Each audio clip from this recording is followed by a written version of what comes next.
আসসালামু আলাইকুম। অবিরাম বাংলা সংবাদে সবাইকে স্বাগত জানাচ্ছি মার্সিয়া মীরা। শুরুতে বিআরবি কেবল সংবাদ শিরোনাম। গণ অভ্যুত্থানের ঘোষণাপত্র চূড়ান্ত করতে প্রধান উপদেষ্টার নেতৃত্বে সর্বদলীয় বৈঠক আজ। নির্দিষ্ট সময় করতে না পারা সরকারের ব্যর্থতা বলছেন আন্দোলনের নেতারা। নওগাঁয় ৬ বছর পরও আলোর মুখ দেখেনি কয়েক কোটি টাকায় নির্মিত পয় ও বর্জ্য শোধনাগার প্রকল্প। মূল্যবান যন্ত্রপাতি নষ্ট হওয়ার আশঙ্কা, ক্ষুব্ধ শহরবাসী। এবং হাজারীগুড়ের ৩০০ বছরের ঐতিহ্য ধরে রেখেছে মানিকগঞ্জবাসী। দেশের গণ্ডি পেরিয়ে বিদেশেও ছড়িয়েছে সুনাম, ভেজাল মেশানোয় জৌল সারাচ্ছে। শুনছিলেন বিআরবি কেবল সংবাদ শিরোনাম, এবার বিস্তারিত। জুলাই গণ অভ্যুত্থানের ঘোষণাপত্র চূড়ান্ত করতে রাজনৈতিক দল ও অন্য অংশীজনদের সঙ্গে আজ সর্বদলীয় বৈঠক ডেকেছে অন্তর্বর্তী সরকার। বিকেল ৪টায় শুরু হতে যাওয়া বৈঠকে প্রধান উপদেষ্টা ডক্টর মোহাম্মদ ইউনূস ও ৪ জন উপদেষ্টা উপস্থিত থাকবেন। সর্বদলীয় এই বৈঠকের সময় স্থানের কথা জানিয়ে রাতে সংবাদ বিজ্ঞপ্তি দেওয়া হয় প্রধান উপদেষ্টার প্রেস উইং থেকে। এতে জানানো হয়, প্রধান উপদেষ্টা ডক্টর মোহাম্মদ ইউনূসের নেতৃত্বাধীন অন্তর্বর্তী সরকার বৈঠক ডেকেছে। রাজধানীর ফরেন সার্ভিস একাডেমিতে বিকেল ৪টা থেকে সন্ধ্যা ৭টা পর্যন্ত এই বৈঠক অনুষ্ঠিত হবে।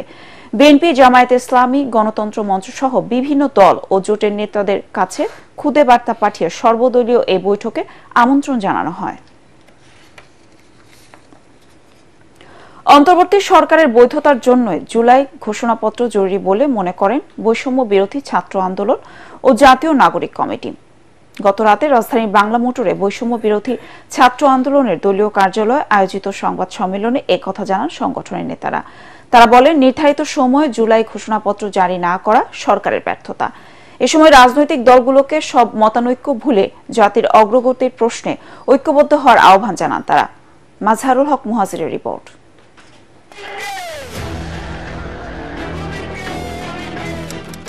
জুলাই ঘোষণাপত্র নিয়ে গেল বছরের ৩১ ডিসেম্বর ১৫ দিনের আলটিমেটাম দেয় বৈষম্য বিরোধী ছাত্র আন্দোলন। এর মধ্যে দেশব্যাপী চলে ঘোষণাপত্র নিয়ে প্রচার ও জনসংযোগ। কিন্তু ঘোষণাপত্র নিয়ে সরকারের তরফ থেকে এখনো কোনো নির্দিষ্ট দিনক্ষণ না প্রকাশ করায় ক্ষোভ প্রকাশ করে বৈষম্য বিরোধী ছাত্র আন্দোলন ও জাতীয় নাগরিক কমিটির নেতারা। গত ১৫ দিনের প্রক্লেমেশন ইস্যুতে সরকারের তেমন কোনো দৃশ্যমান পদক্ষেপ নেই।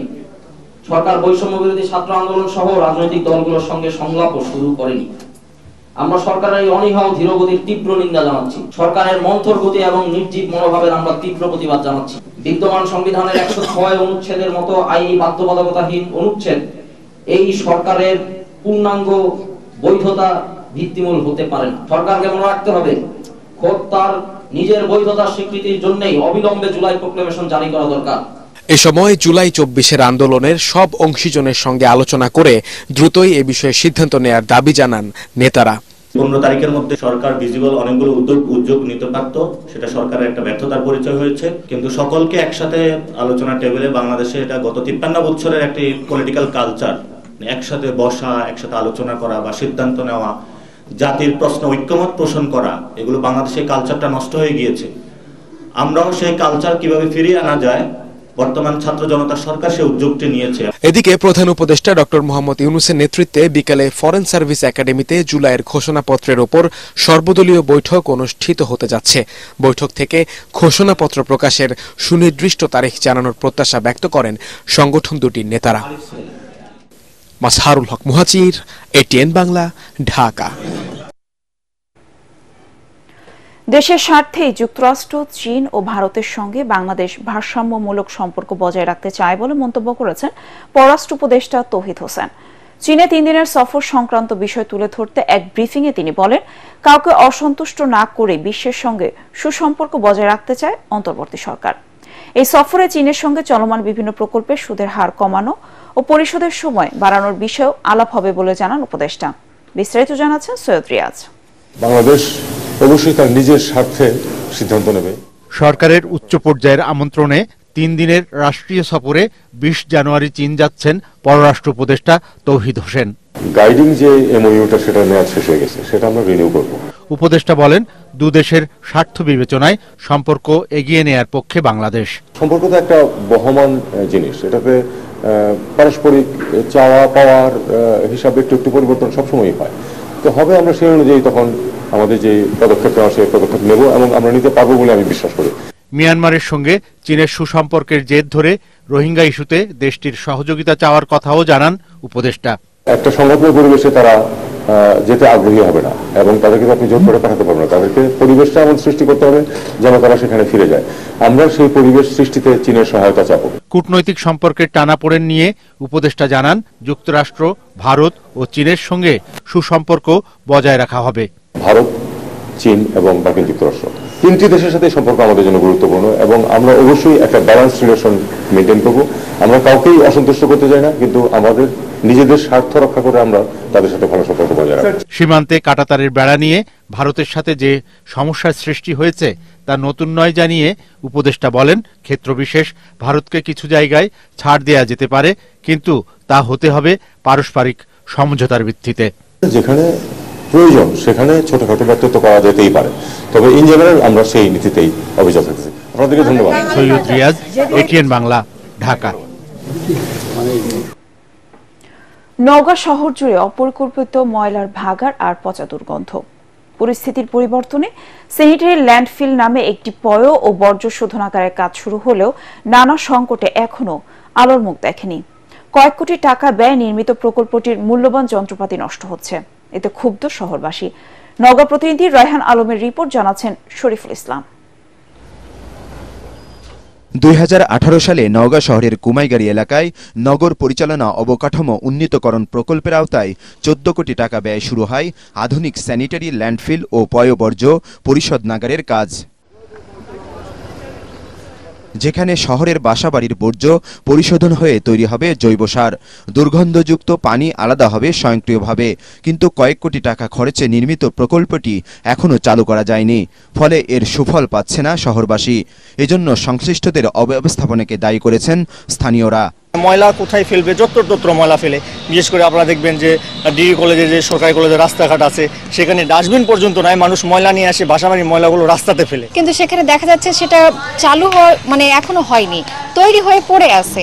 এখন ওই প্ল্যানটা যে আদৌ কাজ করবে কিনা সেটা নিয়ে আমরা সংশয়ে আছি। আপনি একটা জিনিসকে তৈরি করলেন, জিনিসটা ব্যবহার করলেন না, কিন্তু জিনিসটা পরে রাখলো, এটা অবশ্যই সরকারের যেমন লস হচ্ছে, এটা সংস্কার করতে হলে সরকারের ব্যয় তো অবশ্যই বাড়বে। আর এর জন্য কর্তৃপক্ষ দায়ী, আমি মনে করি কর্তৃপক্ষের দায়িত্বহীনতা। প্রকল্পের নকশা অনুযায়ী পচনশীল এবং অপচনশীল বর্জ্য আলাদা করার কোনো পদ্ধতি নেই, তাই আলাদা শ্রমিক দিয়ে কাজটি খুবই কঠিন বলে মনে করছেন সংশ্লিষ্টরা। আমাদের জন্য সুবিধা, কারণ এখানে প্রক্রিয়া করতে আমাদের অনেক সময় লেগে যাচ্ছে। 3 ফেজ লাইন বা 440 লাইন স্থানান্তর করবে এবং তারপরে অন্যান্য মেশিনগুলো চালু করবে, তার পরবর্তীতে এর কার্যক্রম শুরু হবে। বৈদ্যুতিক লাইন সহ বেশ কিছু মেশিন এখনো চালুই হয়নি, ফলে প্রকল্পে ব্যবহার করা দামি মেশিন নষ্ট হবার আশঙ্কা দেখা দিয়েছে। অস্থায়ী ডাম্পিং স্টেশনটা চালু রাখার পরে কিছু অংশ ওখানে ফেললাম আর কিছু অংশ ট্রিটমেন্ট প্ল্যান্টে আমরা নিয়ে গেলাম, তাহলে আমরা প্রজেক্টটা সাকসেস হতে পারবো বলে আমি মনে করি। শহর পরিচ্ছন্ন রাখতে দ্রুত পয়ঃবর্জ্য পরিশোধনাগারটি চালুর দাবি নওগাঁবাসীর।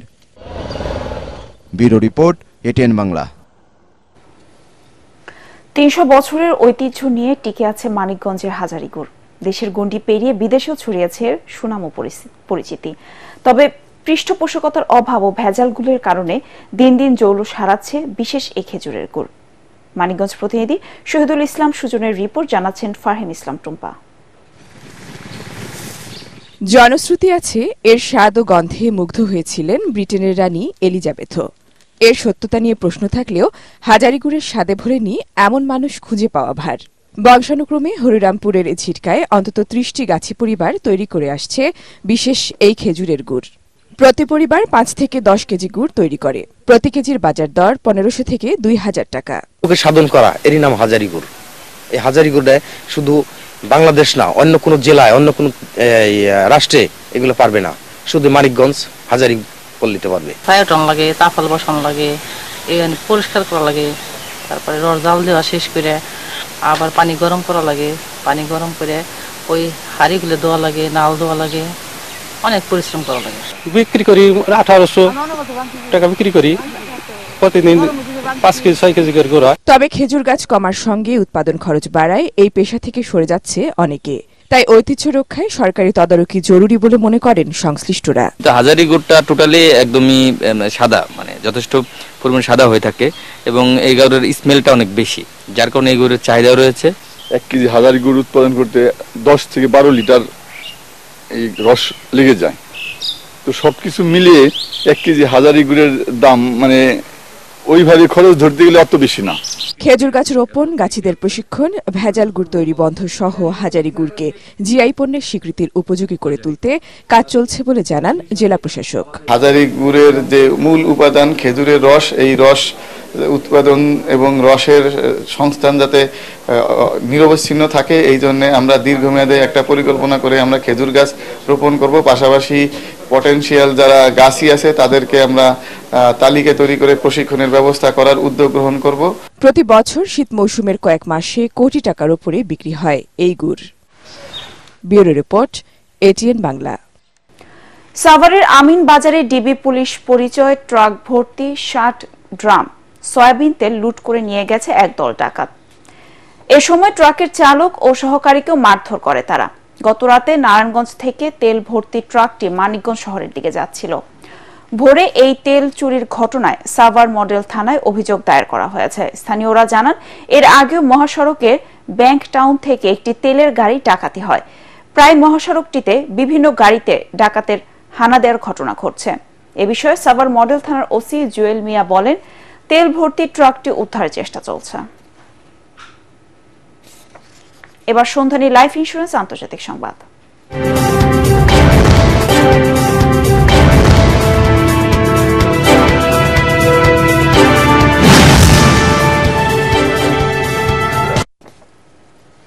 আগামীতে যুক্তরাষ্ট্রে একটি বিপজ্জনক গোষ্ঠীর শাসন প্রতিষ্ঠিত হতে যাচ্ছে বলে সতর্ক করেছেন দেশটির বিদায়ী প্রেসিডেন্ট জো বাইডেন।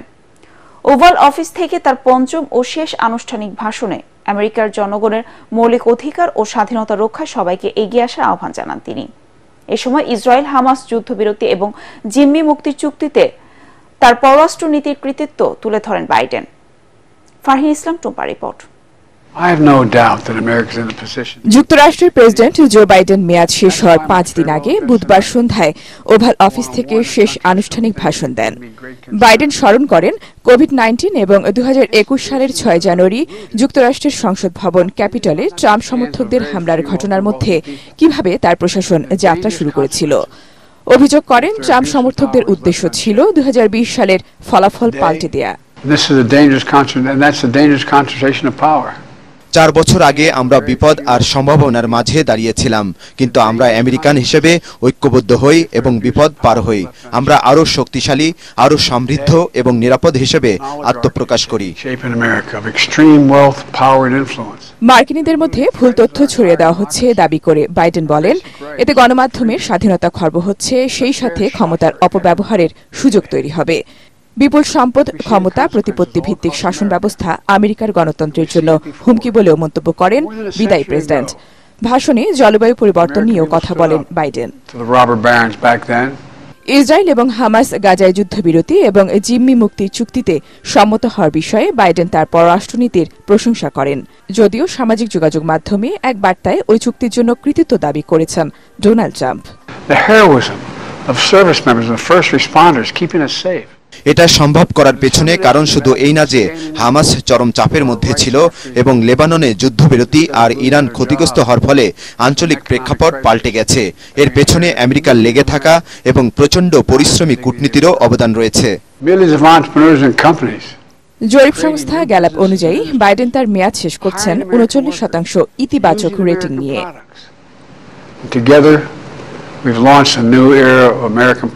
ফারহিন ইসলাম টুম্পা, এটিএন বাংলা। এবার পার্টেক্স খেলার খবর।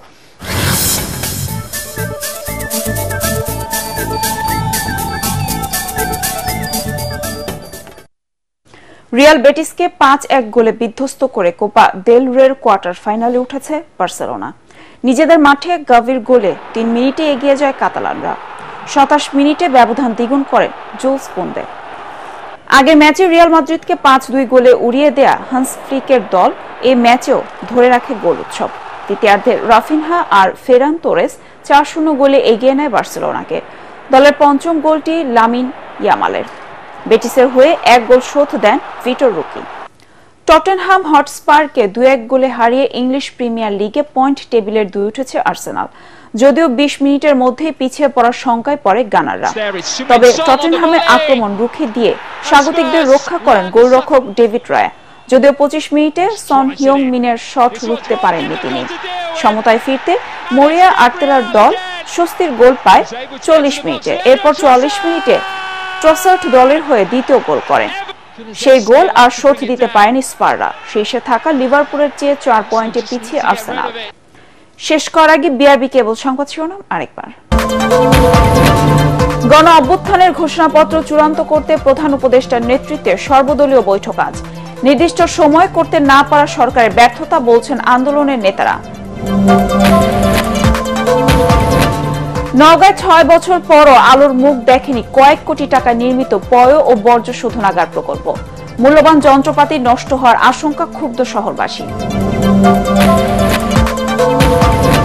এবং হাজারীগুড়ের 300 বছরের ঐতিহ্য ধরে রেখেছে মানিকগঞ্জবাসী। দেশের গণ্ডি পেরিয়ে বিদেশেও ছড়িয়েছে সুনাম। ভেজাল মেশানোয় জৌল সারাচ্ছে। পরবর্তী সংবাদ দেখার আমন্ত্রণ জানিয়ে এখনকার মতো শেষ করছি। এটিএন বাংলা সংবাদ ইউটিউব দেখতে ব্রাউজ করুন youtube/ATN Bangla News। ধন্যবাদ সবাইকে।